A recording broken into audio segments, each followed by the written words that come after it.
নমস্কার বন্ধুরা, আজ আপনাদের সাথে শেয়ার করছি পটলের সম্পূর্ণ একটা নিরামিষ রান্না। আর সেটা হচ্ছে পটল ভাপা। পটল খেতে খেতে একঘেয়ে লাগলে এই রান্নাটা ট্রাই করতে পারেন। বানানো যেমন সহজ, খেতে কিন্তু দুর্দান্ত লাগে। 8-10টা মাঝারি মাপের পটল নিয়ে খোসা ছাড়িয়ে নিয়েছি, অল্প অল্প করে খোসা রেখে। এবার পটলের গা বরাবর নাইফ দিয়ে একটু একটু করে চিড়ে দিচ্ছি, যাতে সমস্ত কিছু মশলার ফ্লেভার পটলের মধ্যে খুব ভালো মতো ঢুকে যায়। আর পটলের দুদিক অল্প অল্প করেও চিড়ে নিয়েছি। এবার সামান্য পরিমাণে নুন আর হলুদ দিয়ে পটলটার গায়ে খুব ভালোভাবে মাখিয়ে নিয়ে রেখে দেবো প্রায় মিনিট 10-এর জন্য। একটা টাইমে কিন্তু গরমকালে পটল খেতে খেতে একদম খেতে ভালো লাগে না, একঘেয়েমি এসে যায়। এই রান্নাটা তখন ট্রাই করতে পারেন। বেশ মুখরোচক, বানানো বেশ সহজ, আর খেতে খুব ভালো লাগে। নিরামিষ দিনের জন্য কিন্তু একটা পারফেক্ট রেসিপি। এবার একটা মিক্সির জার নিয়ে তার মধ্যে দিয়ে দিচ্ছি ছোট চামচের 2 চামচ মতো পোস্তদানা। তার সাথে দিয়ে দিলাম 1 বড় চামচ মেপে সাদা তিল। আর দিয়ে দেবো বড় চামচের 1 চামচ মতো সাদা সর্ষে। সর্ষে সাদা কালো যে কোনোটাই আপনারা ব্যবহার করতে পারেন। সাথে দিয়ে দেবো কাঁচা লঙ্কা, সামান্য একটু নুন আর পরিমাণ মতো জল। নুনটা অবশ্যই দেবেন, কারণ সর্ষে অনেক সময় বাটার সময় কিন্তু তিতকুটে একটা ভাব আসে। নুন দিলে আর সেটা হবে না, সেজন্য নুনটা বাটার সময় অবশ্যই দেবেন।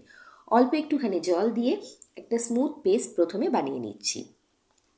পটল ভাপা খেতে কিন্তু ভীষণ ভালো লাগে। অবশ্যই একবার ট্রাই করবেন, আর ট্রাই করার পরে বাড়ির সবার খেতে কেমন লাগলো আমাকে কিন্তু জানাতে ভুলবেন না। এবার নিয়ে নিয়েছি দুধ। দুধটা কিন্তু রুম টেম্পারেচারে রাখা দুধ, এটা আমি আগে জ্বালিয়ে রেখে দিয়েছিলাম। এখানে বেশ 1 বাটি, মাঝারি মাপের 1 বাটি দুধ নিয়েছি। আর দুধের মধ্যে 1 চামচ মতো আটা, যে আটা দিয়ে আমরা রুটি বানাই, সেই আটা দিয়ে ভালো মতো গুলিয়ে রেখে দেবো। আটা দেওয়ার কারণ এটাই, যখন দুধটাকে ঝোল হিসাবে বা গ্রেভি তৈরি করার জন্য ব্যবহার করব, দুধের থেকে কিন্তু কোনো রকম জল কাটবে না, বা দুধের মধ্যে কিন্তু ডুমো ডুমো ছানা কাটা ভাবও হবে না। এই ট্রিকটা কিন্তু অবশ্যই ফলো করবেন। এই সব কিছু রেডি হয়ে গেছে। এবার পটলগুলোকে ভেজে নেব। পটলগুলোর মধ্যে নুন ভালো মতো বসে গেছে। এবার পরিমাণ মতো সর্ষের তেল দিয়ে কড়াইয়ের মধ্যে পটলগুলোকে একে একে ভেজে নিচ্ছি। পটলের গায়ে একটা হালকা রং আসলেই কিন্তু পটলগুলো তুলে নেব। পটল যেহেতু ভাপা পটল আমরা রান্না করছি, পটল যেহেতু ভাপে অনেকক্ষণের জন্য থাকবে, খুব বেশি কড়া করে ভাজতে গেলে কিন্তু পরে পটলগুলো একদম নেতিয়ে যাবে। সেই জন্য পটল ভাজাও হবে, অথচ পটলের রং খুব পরিবর্তন না হয়, এটা কিন্তু লক্ষ্য রাখবেন। পটল মোটামুটি সুন্দর মতো ভাজা হয়ে গেছে, গায়ে লালচে লালচে রং এসে গেছে। এবার পটলগুলোকে আমি তেল ঝরিয়ে তুলে নিচ্ছি। একে একে সব পটলই এইভাবে ভেজে নেব। সব পটল ভাজা হয়ে যাওয়ার পরে একটা স্টিলের টিফিন বক্স নিয়ে নিয়েছি মাঝারি মাপের। এবার পোস্ত, সর্ষে আর তিল বাটা যেটা করে রেখেছিলাম, সেটা এই টিফিন বক্সটার মধ্যে দিয়ে দিলাম।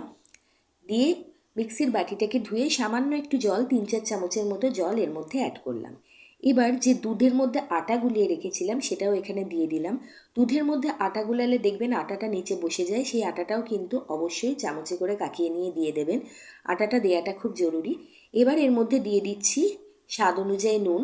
আর যেহেতু সম্পূর্ণ নিরামিষ রান্না, সামান্য, খুব সামান্য একটু চিনি কিন্তু অবশ্যই দেবেন। চিনিটা স্কিপ করবেন না, তাহলে টেস্টটা ভীষণ সুন্দরভাবে ব্যালেন্স হবে। সাথে দিয়ে দিচ্ছি পরিমাণ মতো হলুদ, খুব একটা বেশি না, একটা চায়ের চামচের 4 ভাগের 1 ভাগ হলুদ। আর 1 ভাগ মতো দিয়ে দিলাম কাশ্মীরি লাল মির্চি, এতে রং খুব ভালো আসবে। আর 2 থেকে 3 চামচ দিয়ে দিচ্ছি সর্ষের তেল। সর্ষের তেল ছাড়া যে কোনো ভাপাই কিন্তু অসম্পূর্ণ তার টেস্ট। সর্ষের তেল অবশ্যই একটু বেশি করে দেবেন। 2 থেকে 3 চামচ মতো সর্ষের তেল দিয়ে ভালোভাবে মিশিয়ে দিয়েছি। এখন দেখে মনে হচ্ছে অনেকটা ঝোল, মানে গ্রেভির জন্য ঝোলটা অনেকটাই বেশি পাতলা, কিন্তু এটা যখন ভাপে আমরা বসাবো, এটা যখন ভাপা হয়ে যাবে, তখন দেখবেন এই গ্রেভিটা খুব ভালো মতো কিন্তু ঘন হয়ে যাবে। সেই জন্য প্রথম দিকে একটু পাতলার ওপরে রাখবেন। এবার ভেজে রাখা পটলগুলোকে এই গ্রেভিটার মধ্যে দিয়ে দেব। দিয়ে ওপর থেকে কয়েকটা কাঁচা লঙ্কা দিয়ে দেবো। কাঁচা লঙ্কাগুলো একটু চিড়ে ব্যবহার করব, তাহলে কাঁচা লঙ্কার ফ্লেভারও কিন্তু এই ঝোলটার মধ্যে সুন্দর মতো ঢুকে যাবে। কয়েকটা কাঁচা পাকা লঙ্কা আমি ওপর থেকে দিয়ে দিচ্ছি। দিয়ে ঢাকনা বন্ধ করে এটাকে ভাপে হতে দেব। অন্যদিকে গ্যাসের ওপরে আমি একটা ছোট গামলাতে জল গরম করতে অলরেডি বসিয়ে দিয়েছি। জলটা যখন ফুটতে শুরু করবে, তখনই টিফিন বক্সটাকে জলের মধ্যে কিন্তু বসিয়ে দিতে হবে। আমি ওপর থেকে একটা ঢাকনা চাপা দিয়ে দিয়েছিলাম জলটাকে গরম করার সময়, যাতে পেপারটা তৈরি হয়। আর যে ঢাকনাটা আমি চাপা দিয়েছি তার ওপরে একটা ছিদ্র ছিল বলে আমি সেখানে কিন্তু একটা কাগজ ঢুকিয়ে দিয়েছি, যাতে পেপারটা বাইরে বেরোতে না পারে। এবার গ্যাসের ফ্লেমটাকে রাখতে হবে মিডিয়াম টু হাইতে। আর 10 থেকে 12 মিনিটের জন্য কিন্তু টিফিন বক্সটাকে এরকম ভাপে বসিয়ে রাখতে হবে। 10 থেকে 12 মিনিটের মধ্যে কিন্তু পটল ভাপা একদম রেডি হয়ে যাবে। আর যখন জলের মধ্যে টিফিন বাটিটাকে রাখবেন তখন লক্ষ্য করবেন একটু নিচের দিক থেকে যেন মিনিমাম 1 ইঞ্চি মতো এটা জলের মধ্যে ডুবে থাকে।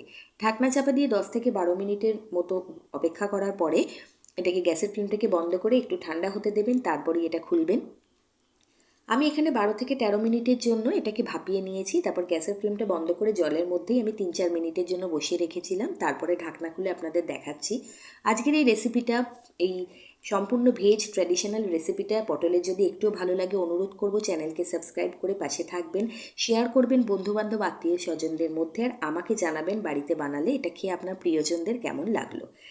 বাটিটা ঠান্ডা হয়ে গেছিলো, এবার আমি খুলে আপনাদের টেক্সচারটা দেখাচ্ছি। দেখুন কতটা গর্জিয়াস একটা টেক্সচার এসছে কিন্তু পটল ভাপার। তেলটা ওপরের দিকে ভেসে উঠেছে এবং যে গ্রেভিটা প্রথমে মনে হচ্ছিল ঝোলটা পাতলা, সেটা কিন্তু বেশ ঘন হয়ে গেছে যেহেতু এতে দুধ দেওয়া আছে। আর দেখুন আটা দেওয়ার কারণে কিন্তু একটুও জলকাটা ভাব এর মধ্যে তৈরি হয়নি। এবার এটাকে গরম গরম পরিবেশন করুন। ভালো থাকবেন, সুস্থ থাকবেন।